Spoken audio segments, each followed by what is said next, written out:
Hola, ¿qué tal? Bienvenidos a un nuevo episodio de Hombres de Integridad. Mi nombre es Marcos Martínez. Hoy voy a tener el gusto de leer con ustedes, de empezar un nuevo libro. Este libro está largo, así que vamos a ver qué tal. Este libro se llama Teología Sistemática. Es una introducción a la doctrina bíblica. Es de Wayne Grudem. Perfecto. Empecemos. Vamos al prefacio. Prefacio. No he escrito este libro para otros profesores de teología, aunque espero que muchos de ellos lo lean. Lo he escrito para estudiantes, y no solo para estudiantes, sino también para todo creyente que tiene hambre de saber las doctrinas centrales de la Biblia con mayor profundidad. Por eso titulé el libro Una introducción a la doctrina bíblica. He tratado de hacerlo comprensible incluso para creyentes que nunca antes han estudiado teología. He evitado usar términos técnicos sin primero explicarlos. La mayoría de los capítulos se pueden leer solos, de modo que cualquiera puede empezar en cualquier capítulo y comprenderlo sin tener que leer el material previo. Los estudios introductorios no tienen que ser superficiales ni simplistas.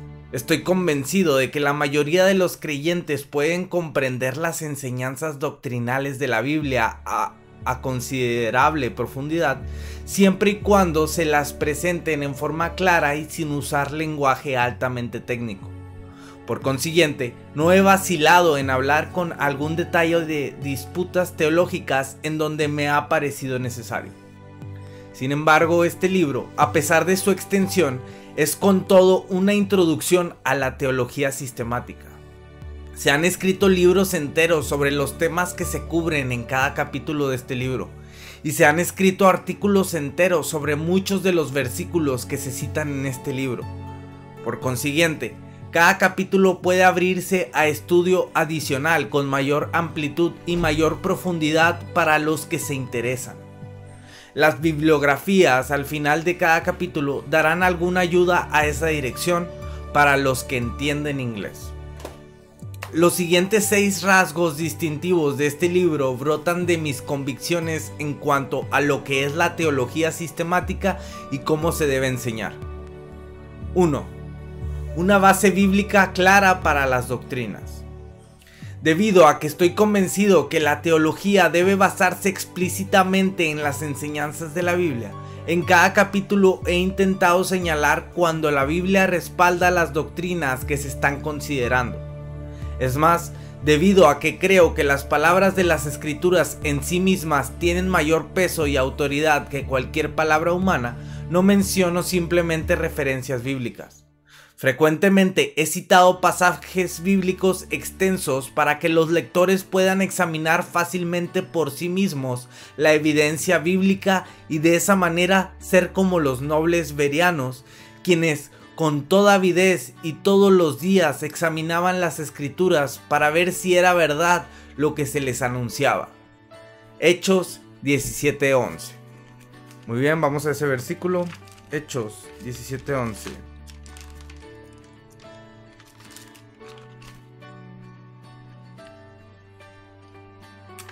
Hechos 17:11. Y estos eran más nobles que los que estaban en Tesalónica, pues recibieron la palabra con toda solicitud, escudriñando cada día las escrituras para ver si estas cosas eran así. Perfecto. Muy bien. Esta convicción en cuanto a la naturaleza singular de la Biblia como palabra de Dios también ha llevado a la inclusión de pasajes bíblicos para memorizar al final de cada capítulo. 2. Claridad en la explicación de las doctrinas. No creo que Dios quiso que el estudio de la teología resultara en confusión y frustración. El estudiante que sale de un curso de teología lleno solo con incertidumbre doctrinal y 1000 preguntas sin contestación, pienso que difícilmente pueda exhortar a otros con la sana doctrina y refutar a los que se opongan. Tito 1:9. Vamos ahí.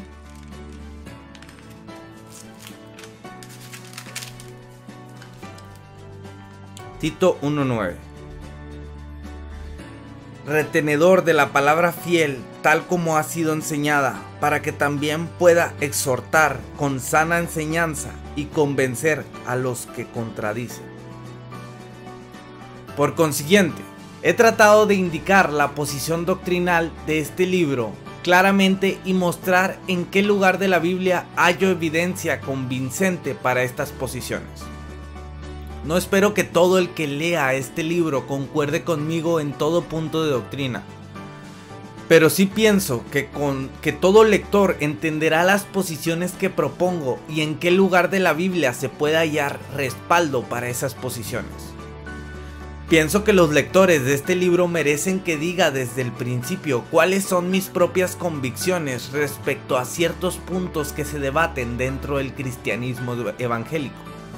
Sostengo una noción conservadora de la inerrancia bíblica en acuerdo en gran medida con la Declaración de Chicago del Concilio Internacional sobre la Inerrancia Bíblica, capítulo 5 y apéndice 1, párrafo 1203-6, y la posición tradicional reformada respecto a las cuestiones de la soberanía de Dios y responsabilidad del hombre, capítulo 16, el alcance de la expiación, capítulo 27, y el asunto de la predestinación, capítulo 32.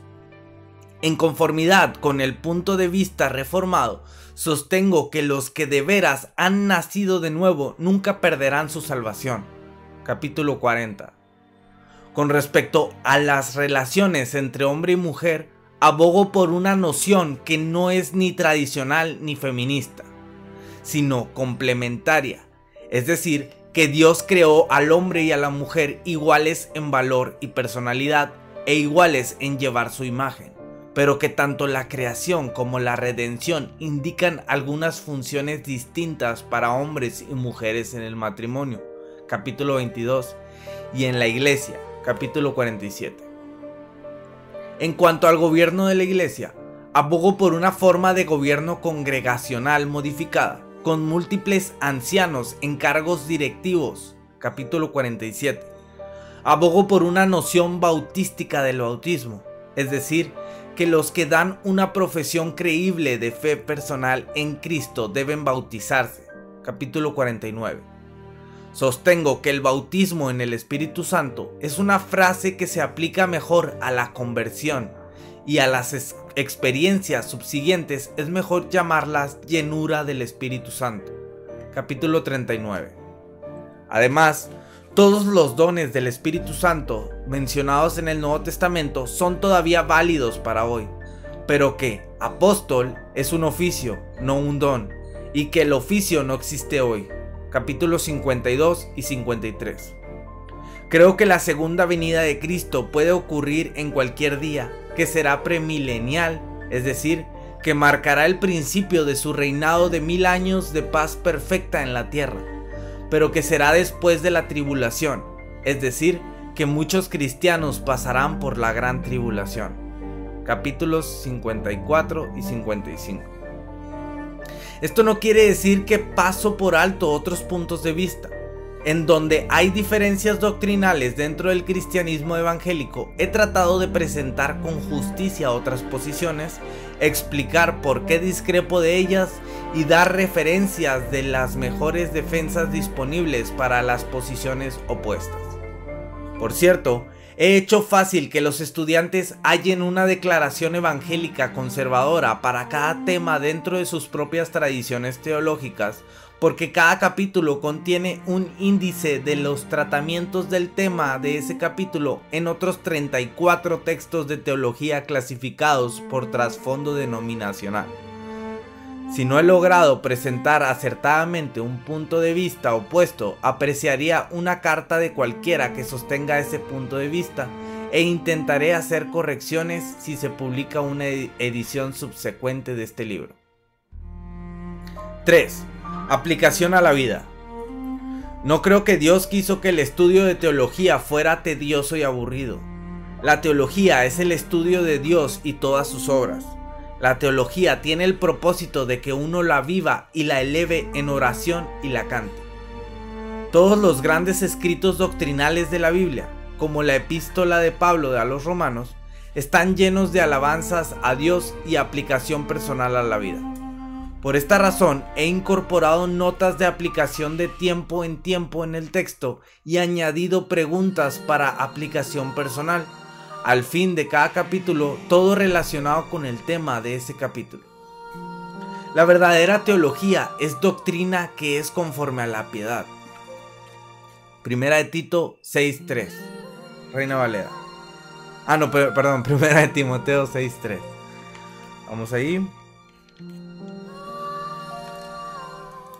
Primera de Timoteo 6:3.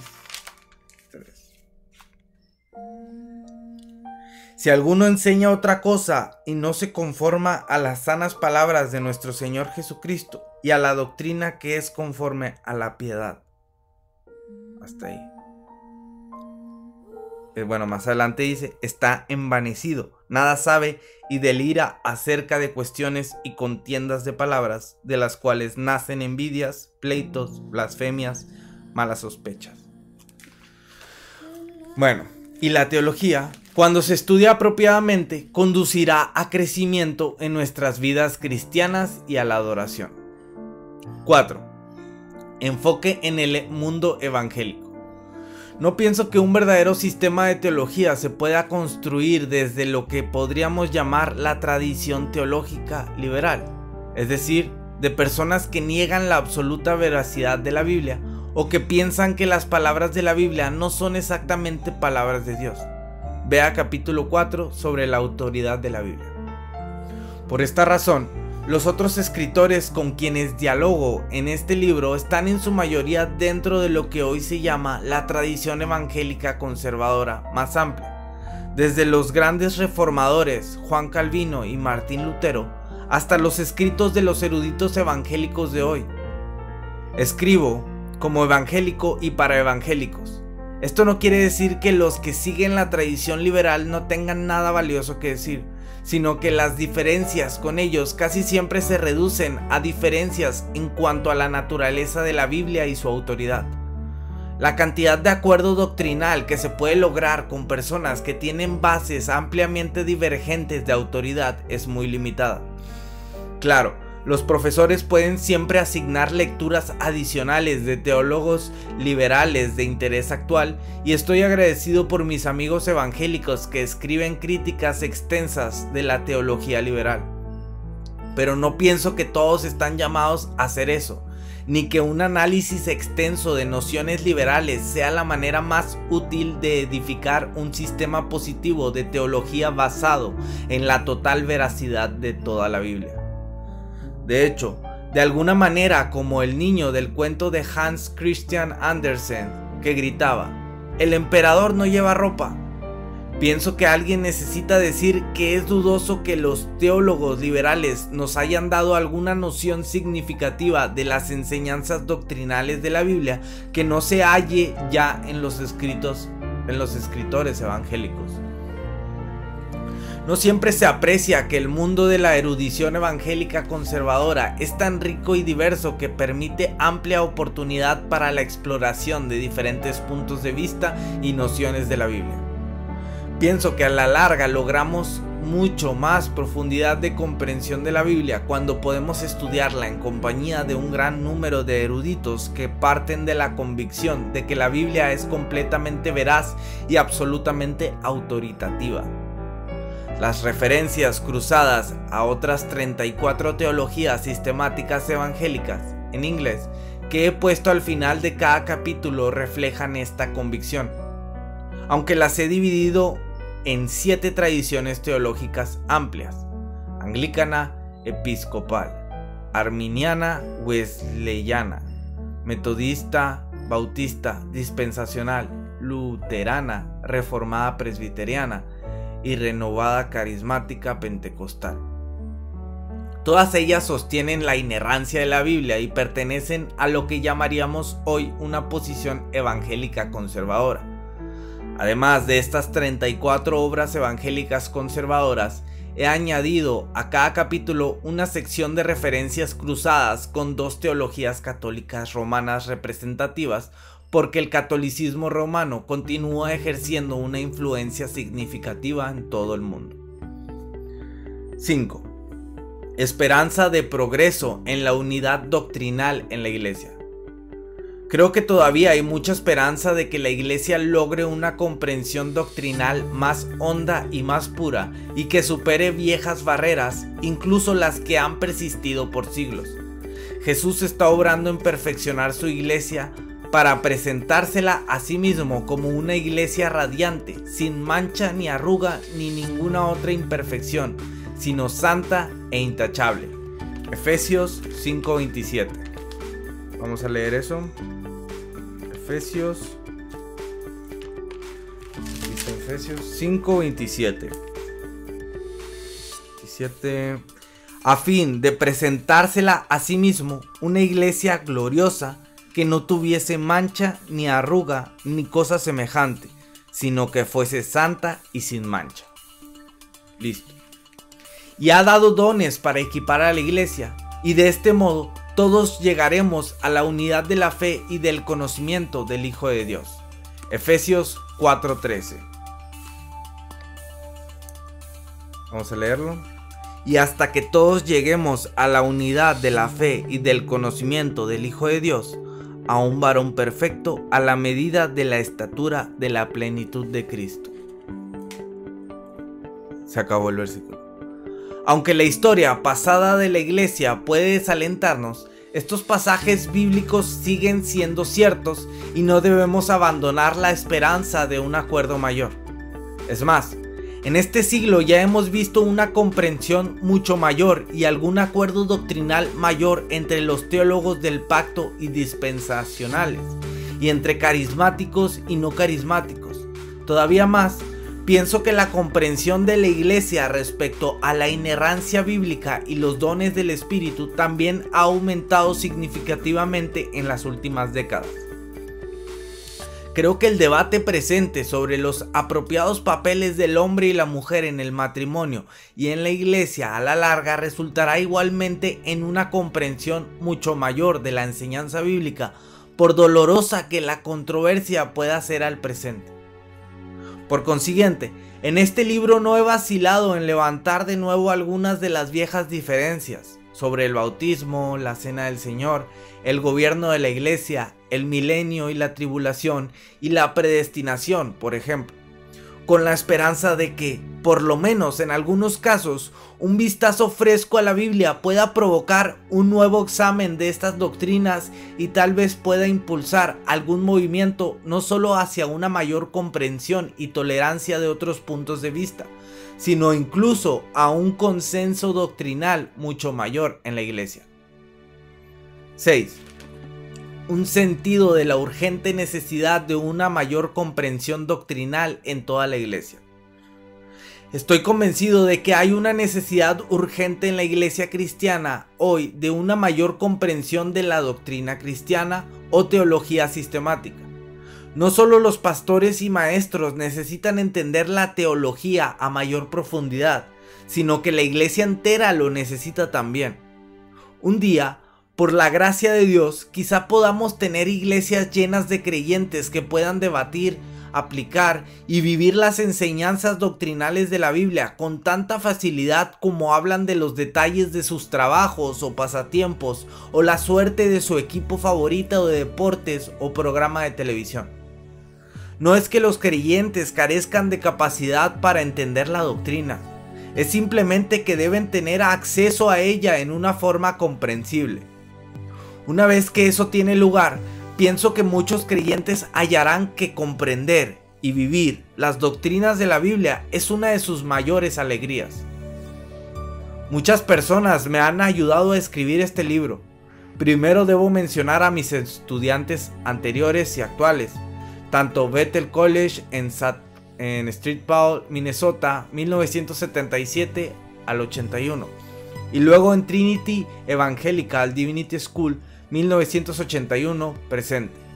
Sus contribuciones inteligentes y penetrantes durante los diálogos en el salón de clases han influido en cada capítulo de este libro. Dios me ha bendecido con la ayuda de varios mecanógrafos excelentes. El mecanografiado de los manuscritos la empezó Cherry Cool hace varios años. Luego Mary Morris, Ron Tiley, Catherine Sheehan, Shelley Mills, Rebecca Heiderich, Jenny Hart y Carol Pederson mecanografiaron varias porciones. Después, la mayor parte del manuscrito fue copiado con gran habilidad y cuidado por Tammy Thomas, que también ayudó en la edición. Andy Ledesma y Joyce León gustosamente ayudaron a fotocopiarlo muchas veces. Finalmente, Kim Pennington, de forma fiel y precisa, incluyó las muchas correcciones y cambios que surgieron durante el proceso editorial. Estoy agradecido a todos ellos por su ayuda. John O. Stevenson hizo un excelente trabajo compilando las bibliografías y Don Rodwell realizó una porción significativa de las referencias cruzadas con otros textos de la teología. H. Scott Baldwin, Tom Prevenzola y Mark Rapinchuk fueron una gran ayuda en la lectura de pruebas e investigación en bibliotecas. Mark Rapinchuk compiló también los índices y autores y de referencias bíblicas.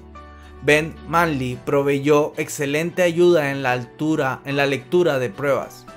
George Knight III, Robert Raymond, Harold Horner, Robert Saucy, Doug Moo, Tom Nettles, Tom McComiskey, Doug Halsney, Steve Nicholson, Doug Brandt, Steve Figart, Greg Allison, Eileen Clark y Terry Mortenson proveyeron comentarios detallados sobre diferentes porciones. Raymond Dillard bondadosamente me proveyó el texto computarizado de la Confesión Westminster de Fe.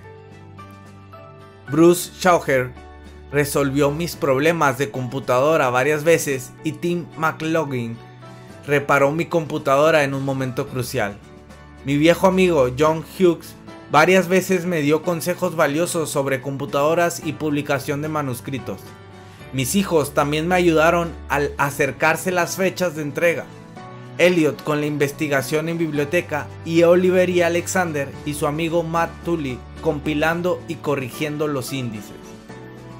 Una persona ha tenido mayor influencia que cualquier otra en la forma final de este libro.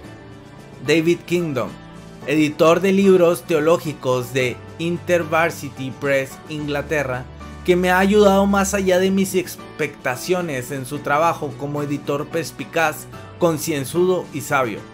Ha examinado cada capítulo con gran cuidado, sugiriendo correcciones, adiciones y recortes y dialogando con mis argumentos en extensos memorandos. Su amplio conocimiento de teología, estudios bíblicos y la historia de doctrina ha sido de inmenso valor para mí, y el libro es mucho mejor como resultado de su trabajo.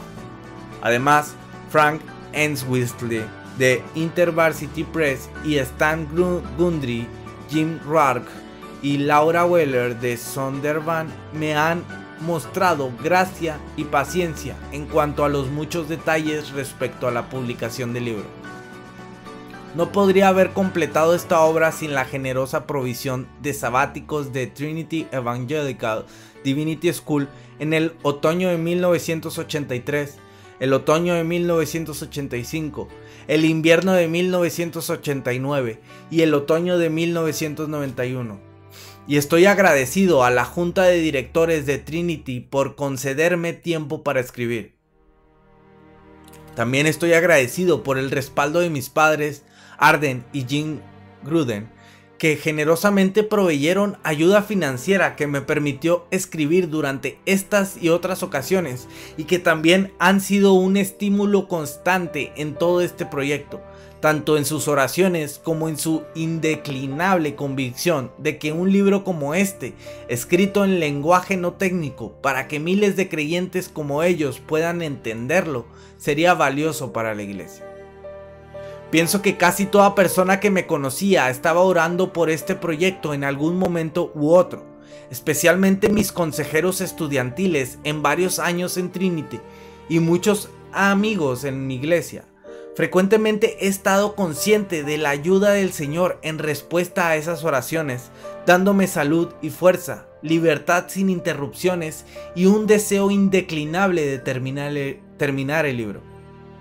Sobre todo, estoy agradecido por el respaldo de mi esposa, Margaret, y mis hijos, Elliot, Oliver y Alexander. Ellos han sido pacientes y me han dado su estímulo, han orado por mí y me han amado, y continúan siendo una gran fuente de alegría en mi vida, por lo cual agradezco a Dios.